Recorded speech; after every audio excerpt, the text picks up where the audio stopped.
So now that we've kind of explored how we can determine supposedly undefined or non-existent limits given certain information from a table, or how we can kind of approximate these limits by seeing how the function behaves as x gets closer to our particular a value, we're now going to go ahead and see what we can actually do given the equation of a function, how we can determine a supposedly non-existent limit through algebraic manipulation. And so let's go ahead and take a look at this particular example over here. We have the limit as x approaches 5 of this crazy rational expression. And we can go ahead and try direct substitution because why not? So if we input 5 into this expression over here, then we're going to get essentially 5 squared, which is 25, minus 7 times 5, which is 35, plus 10.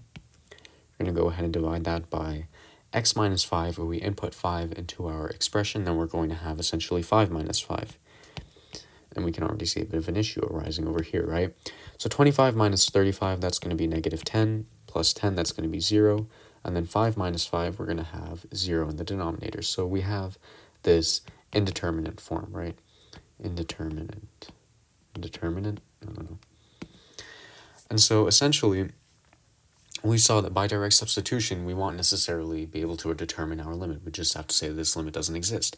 However, we can actually take a look at the equation of our function and see how we can manipulate it, algebraically manipulate it in a way such that we can actually define our limit through direct substitution.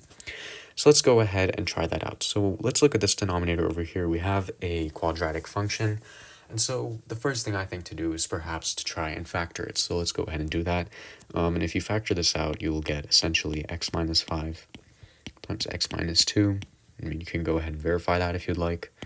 And then we're going to go ahead and divide that by x minus 5. And so when we look at this over here, we kind of just, I mean, these two are equivalent expressions, right? This is just a factored form of our numerator, and the denominator is kept the same. And so now that we kind of have it written this way, however, we see that we have a common factor in the numerator and in the denominator. So we have this x minus 5 over here. So what we can do is we can go ahead and cancel these two terms out, and so we'll just be left with x minus 2. And so now that we have kind of simplified this, we can say that this limit is going to be equal to the limit as x approaches 5 of x minus 2, which we can use direct substitution. In this case, we'll get 5 minus 2. That's going to be equal to 3. And so these two limits over here are in fact equivalent. And so we've been able to determine a limit using direct substitution, even though, you know, it didn't necessarily have, or the limit didn't necessarily exist when we tried substituting it in the first time. So essentially what we did is we just algebraically manipulated this expression and we're able to determine a limit as such. Anyways, let's go ahead and try this next example over here. And I'm going to go ahead and switch colors for no particular reason. So, I don't know, this is a nice kind of pink color. And so essentially, we have this very intense rational expression. We have a radical in the denominator, so it's going to be a bit odd to use factoring in this case. We can try direct substitution because we're taking the limit as x approaches 12, so we can go ahead and do that. We'll get 12 squared minus 12 times 12 is also 12 squared. We can already see where this is going. We're going to take 3 minus, the square root of 12 minus 3 is just the square root of 9, which is in fact equal to 3. And we can already see we're going to have this indeterminate form yet again. And this was just from direct substitution. So what we can do now is we can kind of look at this expression we have here and look at this denominator. And if you recall from Algebra 1, one of the basic identities, one of the basic sort of polynomial factoring identities, we have a minus b times a plus b is equal to a squared minus b squared. Right? And so essentially, with this in mind, we can kind of look down here, and we know that if we have a kind of binomial and we multiply it by its conjugate, we'll end up with this difference of squares over here. So why don't we go ahead and try multiplying this expression in the denominator by its conjugate? And of course, if we want to multiply something in the denominator, we have to also multiply it in the numerator so we don't change the value of our expression. So we can rewrite this here. We'll get x squared minus 12x. We'll have 3 minus the square root of x minus 3. And we can go ahead and multiply that. We can multiply and divide, I should say, by the conjugate of this term, which is 3 plus the square root of x minus 3. We just change the sign on the radical.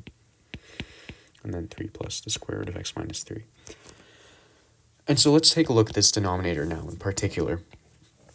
So this is a difference of squares now, right? We have, you know, some number minus some other number times the conjugate of that expression, essentially. And so by this identity over here, we can go ahead and just say that this is going to be the difference of these two squares. So the square of 3 is just going to be 9. We're going to subtract that by the square root of x minus 3 squared, essentially, which is just going to be x minus 3 in parentheses. And then in the numerator over here, I'm just going to kind of leave it in this same form. I'm not really going to expand it just yet. It's actually x minus 12. And then times 3 plus the square root of x minus 3. And then let's go ahead and simplify this this denominator a little bit. And so what we'll get is essentially this over here is going to be, can expand the negative. We'll get x and then plus 3. So we'll have essentially 9 minus x plus 3, which is just going to be 12 minus x. And then in this numerator over here, we can go ahead and actually factor out a negative x, because why not? So here we'll get negative x from this expression over here. If we factor out a negative x, then we'll essentially be left with negative x times 12 minus x. And again, you can go ahead and verify that. And then we can't forget this other expression over here that's probably not going to fit, the square root of x minus 3. Yeah, it's not, whatever. And so now we see that we used kind of this multiplication division by the conjugate to come up with a common factor. We have this 12 minus x over here in the numerator, 12 minus x in the denominator. These two terms can cancel out. So then we'll be left with essentially, and so it'll be just a limit as x approaches 12 of essentially negative x times 3 plus the square root of x minus 3. And then we can go ahead and substitute in 12. We can use direct substitution here, so we'll get negative 12 times 3 plus the square root of 12 minus 3 is the square root of 9, so we get essentially 3. So this is all just going to be negative 12 times 6, if I'm not mistaken. What even is this at the top of my head? Is what is going to be negative 72. Yeah, I don't know why I just stuttered on that. But essentially, again, we are able to use a bit of algebraic manipulation to determine this limit, and we got negative 72. Again, arbitrarily going to change colors because we might as well.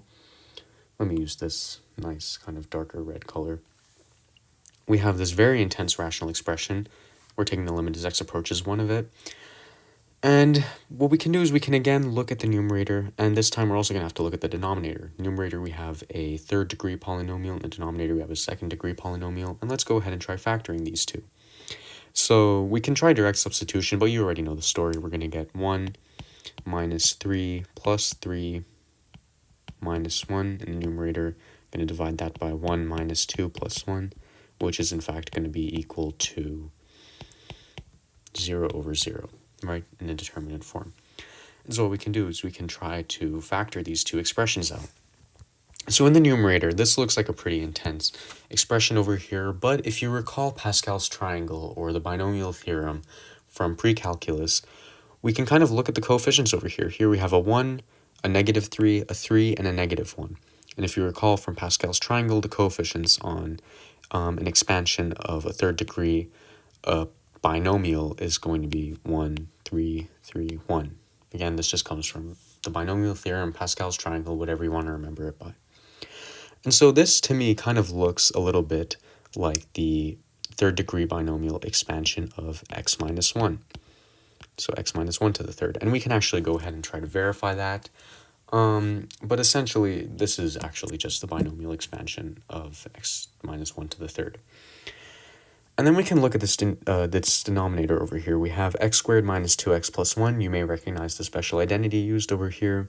This can be rewritten as x minus 1 squared. And so now, what happened over here? We have an x minus 1 to the third in the numerator, x minus 1 squared in the denominator. So we can go ahead and cancel these two terms out, and we'll be left with x minus 1.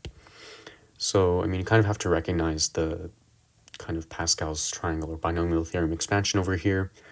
But honestly, even if you don't like it, it is not too difficult to recognize in this particular case.